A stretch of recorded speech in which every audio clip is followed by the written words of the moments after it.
and that was my impression of Tarzan. It wasn't good. Greetings, one and all. We are not doing D&D recap. We are actually talking about nerd shit. We're doing a modification to a rest system in this video. Point of note, though, I updated my lighting, and it's currently amber instead of a fluorescent white. You'll see my latest. I think this video is going to come out before my D&D recap. I won't lie, which is kind of sad, but you'll see it's kind of like a more fluorescent look in that video. I like it. It looks good. I'm very pleased with the setup right now. It's looking pretty good. But this video was recorded before I got the lighting, and so my webcam looks really bad. And I also don't want to re-record 21 minutes of footage that I have for this. This is before editing, of course. So I'm guilt-tripping you into watching this video with this disclaimer in the front. Other than that, this video is mainly just, it's the 2014 5th edition Dungeons & Dragons. It's a modification to the rest system, kind of like a mix between the Gritty Survival and the Baldur's Gate like rest system. It'll understand when you watch it. But stick around, like, subscribe, and go make something, you little goober. I killed one of my players in an attempt to challenge them in combat. It's a real truth when it comes to combat in 5th edition. Everybody who plays the game at some point knows that there is a chance that they will die in the game. Without death, without stakes, the game falls flat. It's no longer a game of chance. It's a game of inevitability at some point. You know what I mean? It's the same is true with life. You need some reason, some chance of failure in order for anything that we do to have meaning. If we were to get like an Adventure Time, if we were to get everything that we wanted the moment we got it, there wouldn't be a purpose to living. Rest in peace, Jake. But I think in a lot of TTRPGs alike, that shares the same sentiment. You know, for there to be this underlying sense of threat, which could be death, which means new character. That's the deal. That's the rub. But in 5th edition specifically, a common issue comes in tandem with long rests.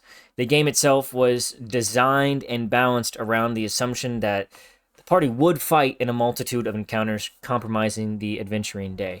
So it's like more so whittling them down, whittling away the resources, which then breeds more difficulty, right?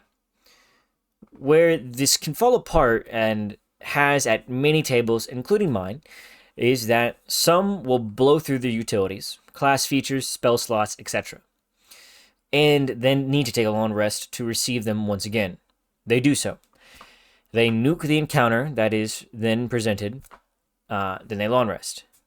You can run deadlier combat in an effort to challenge them, right? To kind of make it seem like they're not steamrolling. Then they'll nuke that. Then they'll long rest, etc. There are many ways to solve this. I'm not saying that it's like this is a brand new problem that people haven't solved before. But what I do aim to do in this video is give a method that I use that has worked for my campaign. Again, no, campaigns are specific to the table. Unless you're running a modular campaign, even then, chances are things are going to be specific per table, like I said. Going back to how to solve it, though, you can just not present the party with an opportunity to rest. I mean, you can see this where, like, they try to rest, you just keep poking them, prodding them with encounters, making it seem like they have to move. But really, it's a matter of who's more stubborn. If you're going to keep sending stuff their way, or if they're just going to keep attempting to rest 5 yards away from where they just tried. You know what I mean? There's that. They do need a full 8 hours of like not doing anything to get a rest. So I mean, at some point, one of you will have to give. There are many ways that you could solve this. You can just not present the party with an opportunity to rest, forcing them to disrupt the rest with threats whenever they try to rest. I mean, that's possible. Just keep poking them and prodding them. You could have a conversation to them about not long resting after every single combat encounter, which, I mean, that is also fairly reasonable. Most situations like this can be resolved with conversation, but sometimes the implication and like that could be a heated conversation depending on who you're with, or you might just not know them. So that might not be up your alley. Some campaigns even do a variant rest system called Gritty Survival, where they have to wait an entire in-game week before they can rest. There are some very, very big downsides to that, especially if you're playing a caster class. But you know that's really depends on your party comp and who's all in there and what the general consensus of your play group is. Like if you have a session 0 and everybody's about that, then you're set.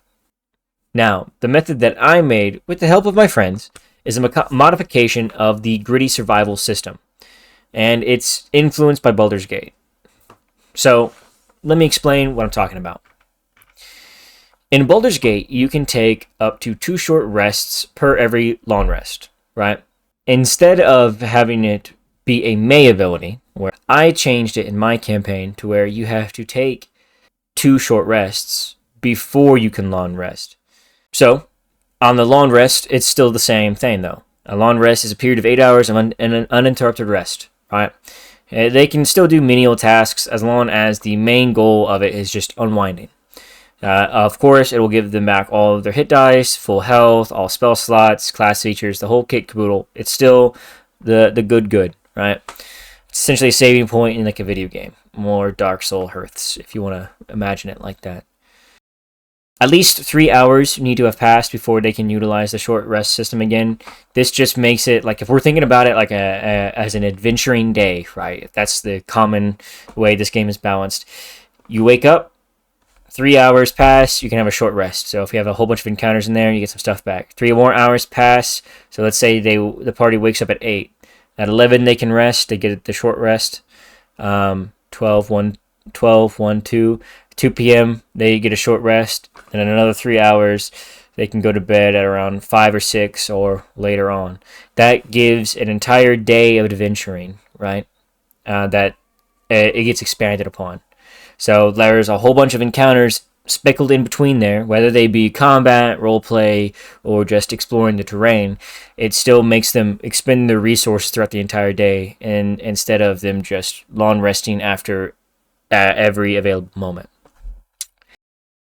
The system does not come into effect in Towns and Civilization. I've tried it. It's really clunky. It's really weird, and it doesn't really make sense.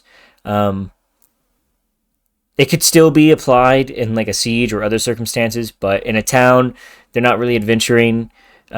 So certain situations could make sense, like if it's like a dystopian place and the town, like I said, is under siege, or like there's like a mass outbreak or whatever have you. Like the implication of safety is gone, then you could pick up and start doing it again. But if they have a reliable place to sleep and eat and do everything they need for the day, there really isn't a need for this system. It's only when they're out and about and adventuring and traveling around, right? I've also made it to where, per short rest, casters can get back a 3rd level spell slot or lower of their choice. So, pretty much lets them... It gives everybody a little bit of something back on a short rest.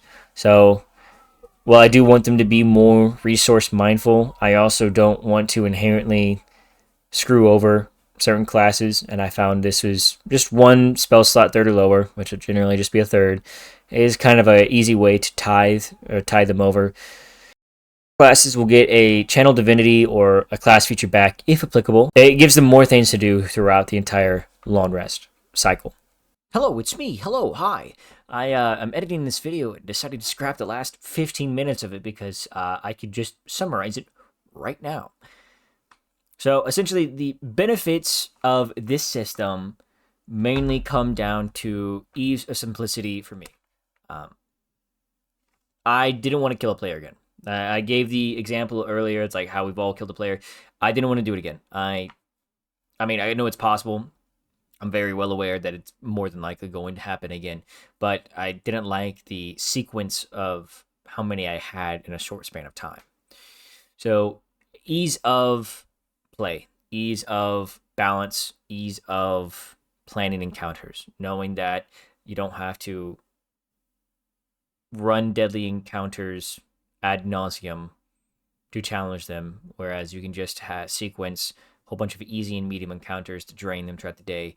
I find is a much more enjoyable experience. We're a very combat heavy group. It's very fun for us. I have a lot of min-maxers at my table, and I personally like combat quite a lot. It's a lot of chaos, a lot of fun. I know that's not everybody's jumbo, not their thing, so that's very reasonable. Downside, you're running combat. It's definitely a combat heavy tweak. If you're gonna do it, you're definitely going to need some way of draining their resources. And if you're not running a lot of combat, or at least a decent amount of combat, might not be for you. So it really depends. Like if you're doing a politic campaign, I'd probably stay away.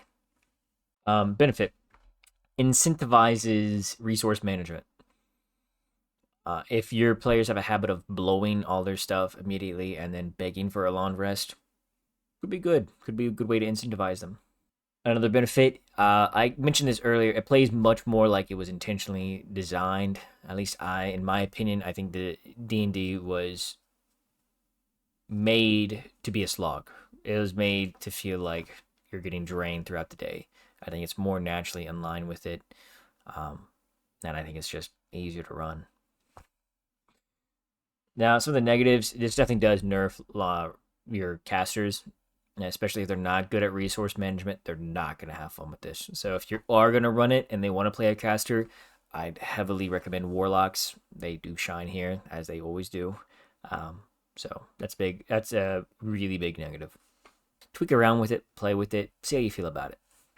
Other than that, that's really all I have for you guys today. It was a sorry again for the delay on the videos.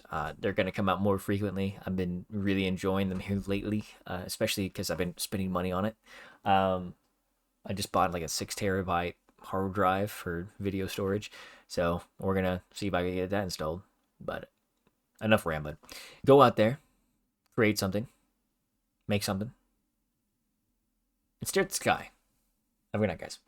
Bye.